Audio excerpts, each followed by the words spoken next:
So I'm going to show you how to enable developer options on your OnePlus 15. If you find this video useful, don't forget to like and subscribe. So go to settings, and then under settings, scroll all the way down, and you should see somewhere near the bottom, about device. Tap on that, and then under about device, scroll down and tap on version. And then you want to tap on the version number about 7 times, and you may be asked for a password if you have one. And then once you enter the password, it will tell you you're now in developer mode, which means you've enabled developer options. So now to access these developer options, go back to the main settings page, and then tap on system and update. Under system and update, you will now see developer options, which you can tap on and have access to your developer options. And you can do whatever you need to do inside developer options.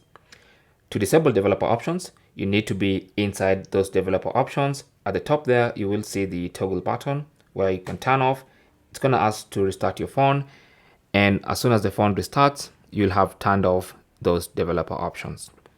Thanks for watching. Don't forget to like and subscribe, and good luck.